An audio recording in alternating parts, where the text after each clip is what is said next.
Folks, welcome back to the shop. Hope everybody's doing alright out there. Usually sometime during the video, YouTubers will ask for subscribe and hit the like button. I'm going to do that at the beginning on this one. I want to do a little social experiment. I was talking to a fellow YouTuber on the phone, Harold Waters, over in Texas. He has the Amateur Redneck Workshop. Y'all need to check him out. Does a lot of seriously interesting things over there in a very comical way sometimes. He's a good fellow. But anyhow, we got to talking about somehow the analytics came up, and I look at the subscriber count and the number of views, and not too much further in depth into that. But I got to looking at mine, and this video was going to be right when I hit my 1 millionth view. I was at 925,000 views for my little channel. It's only been going on for probably a couple of years, and right at almost 4,000 subscribers. And I got ready to do this video again, and I looked at it, and it was lost almost 100,000 views. It was down to 850,000 views. But anyhow, I want to try a little social experiment. Almost everybody that views it, it gets about 90,000 views a month, but there's just a tiny percentage that have subscribed. So subscribe, hit the like button. I don't even care if you hit the like button, but if you do, you subscribe. Here's the carrot. I'm gonna give away this piece of titanium. I think it's grade 5. It's definitely titanium. 4 inches long, 2.5 inches, roughly 2.5 inches in diameter. Give that away in about 3 months. I'll have a draw, and just put in the comments that you want it. Be sure you subscribe. I'm going to look at the analytics and see if anything changes. But at any rate, appreciate it if you do that. Now we'll move on to regular business. Alright, so don't you hate all those videos where people say, show all the stuff that folks have sent into the channel? I hate those videos. With that being said, actually, I went to my uncle's house the other day, and my uncle's probably one of the most interesting guys I've ever known. He's incredibly smart and a master of a lot of things, but he decided to give up a few tools. One is this 10-inch buck chuck. It's got a mark on the back of it. Looks like it was made in March of 1975. I'll show a couple of pictures of it. Before I cleaned it up, it was a real rusty mess, but I got to tell you, it come out far better than my expectations. It really come out amazingly well. You wouldn't have recognized it. So this is a 10-inch buck chuck. Let's see if I can focus in on that. 3-jaw scroll chuck. Fixing to de-rust it. Already got the teeth, the jaws taken loose.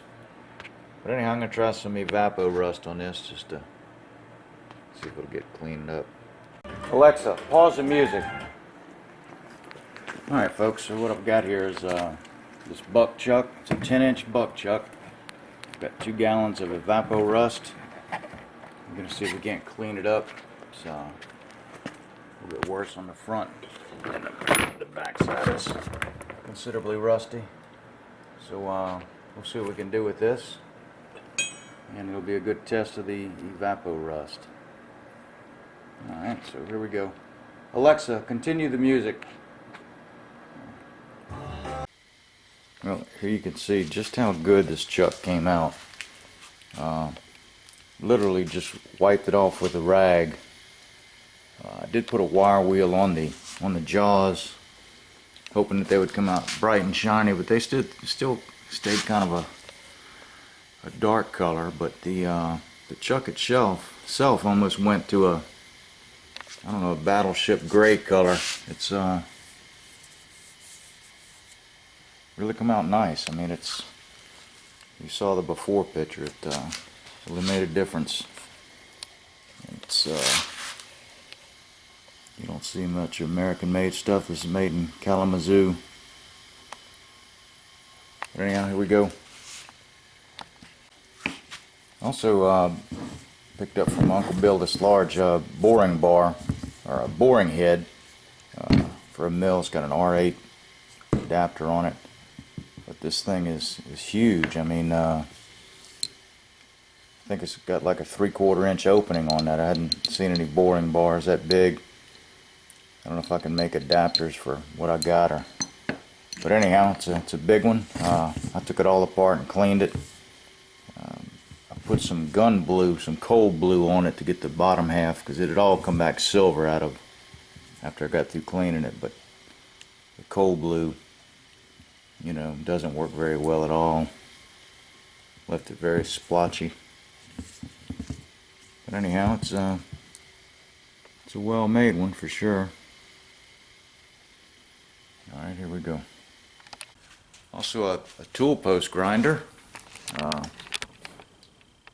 James Green has been rebuilding one, or had one on his channel. I would not even have known what it was for. It was sitting there in a pile of stuff, but it also cleaned up nicely. I have to figure out a use for it.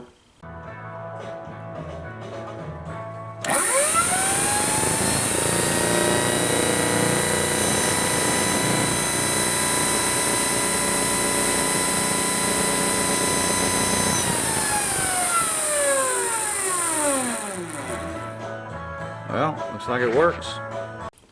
Needs a belt and some guards. Figure out what kind of stones it takes. It's probably way too big for the lathe that I've got.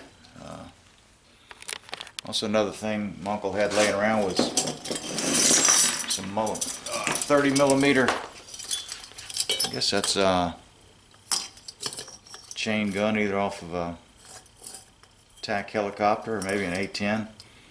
I know it says Mark 140 Mod 1, but I measured opening, it's 30 millimeter. So I'd hate to be on the receiving end of that, for sure. Also, very large quick change tool post here. Missing the handle, but got a couple of tool holders that went with it. They still need to be cleaned up, but it's a CXA. It's a Loris. So not your everyday run-of-the-mill stuff. Actually, I picked up all of these carbide tool bits off of Craigslist. I don't do a lot of purchasing off of Craigslist. But I saw this guy had them listed, wanted $400 for the lot. It's like 12 boxes of inserts. Offered him $100, and he took it and ended up meeting in the middle of nowhere to get rid of them. And it's almost like a damn drug deal going on. So I'm sure it looked like it, but I think it worked out for the best of both of us. With that being said, I ended up getting a tool post, or a tool holder. I got like 3 boxes of these. Let's see, what are they? They're the V&MG 332s. So I figured I'd go ahead and get a tool holder for that. Of course, it was bigger than any of my quick change tool holders, so I ended up machining that out. I'll show a little video machining it out to where a 1-inch tool would fit in it. I don't think it is as sturdy as I'd like, you know, being in this tool holder. I may end up, oh shit, that hurts. I may end up just doing like I did with this and then dovetailing it. Dovetailing this tool holder and putting it directly on there is very rigid. When you open up your tool holder and take that much meat out of it, it's just, I don't think it's going to be as rigid as I'd like. So I may end up doing the same thing, just cutting a dovetail into this tool holder. Also, I've got to set it all the way at the bottom to get the tool height right, where that's not an issue with dovetailing a tool, but I'm still kind of fixated on this slow motion machining video, so I shot a little video of some smoking chips coming off of this. I'll show that.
another subject, Everlast Welder came back at one of my other videos, probably, I guess it's a little less than a month now.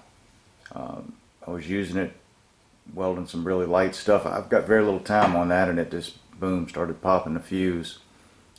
So I called Everlast, and they had me send the entire machine in. I was a little concerned about that. I would rather them just send me a part, but I paid shipping up there to them. It was a little over $100. I called after a week or so. They said it was a 1-month turnaround. I called again just the other day, and they said it was done, and they were going to ship it back, confirm the address, and hell, they even picked up shipping on the way back.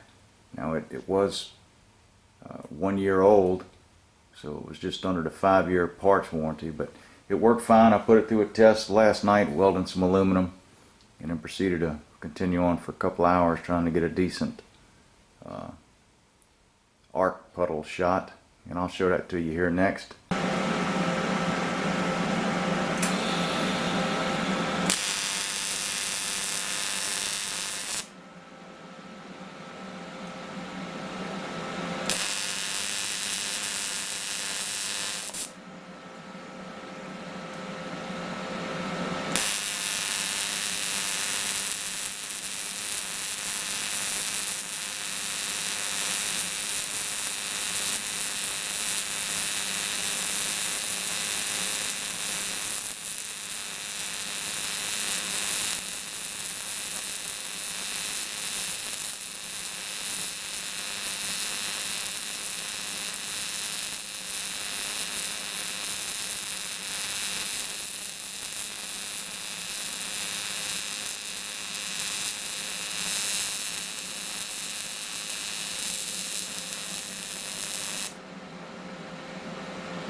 The welder's working fine. I've got nothing but good things to say about Everlast. Not a bad product, good product support. Here we go. Alright, here's something I hadn't noticed about my Harbor Freight engine lift. Moving this big buck chuck over to the table. Thing's very heavy, that's why I don't pick it up. But anyhow, I was jacking it up. There we go. The handle just started working on its own.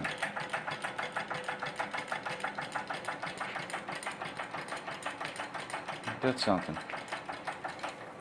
So if you need help, you can just count on your automatic engine lift. Crank that thing up there for you on its own.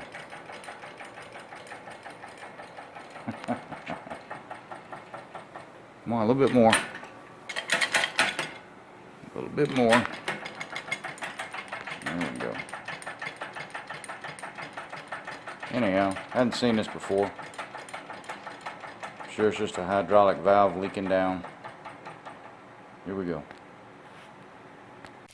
See, I'm trying to do a video here. What's the matter? What? Have you had anything to eat today? Anything at all? It's only 3:15. What? You want some food? Well, show me. How bad do you want it? Where's the food at? Where's it at? Is it over here? What? What? What, puppy dog? What? I just don't understand what you want. Huh? What is it? You think that look's gonna get you some food? What? You're starving? You hungry? Might have some possum. Possum from that last video. You don't like possum? How about some dog food? Cat food? Dog food. Definitely dog food. You sure? You sure? What about old Maya the cat? Y'all getting along? Are you eating its food? I know she's awful skinny. I don't think she's been able to eat anything since you become an inside the house dog. You're not even a watchdog. You don't even watch the place. Yeah, I know. Yeah, you're not even a watchdog anymore. Old lady's got you coming in every night. You're supposed to watch out for the place. Might be some hogs around or something. Or Timmy's falling in the well. Maybe we can get some food, though. A little bit of food. Yeah? You don't like when I lecture to you, huh? All right, Zeke, let's get something to eat. Come on, let's get some food. Let's get some food. My Harbor Freight heater here, as you can see. Typical Harbor Freight, only one side of it works. All right, enough of that, huh? Food? All right, here we go.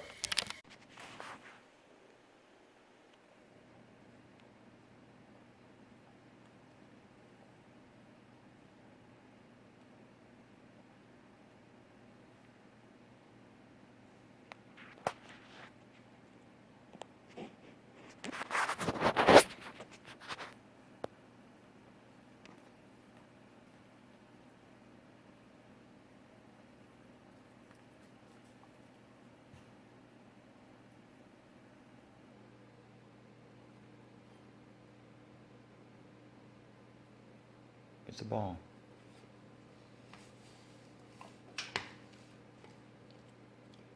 Bring it here. Come on.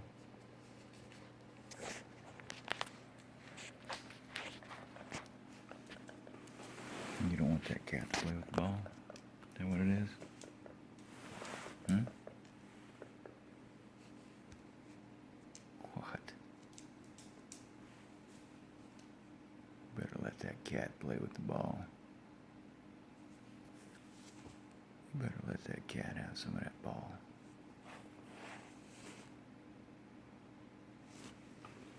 Come on, here. Let me see it.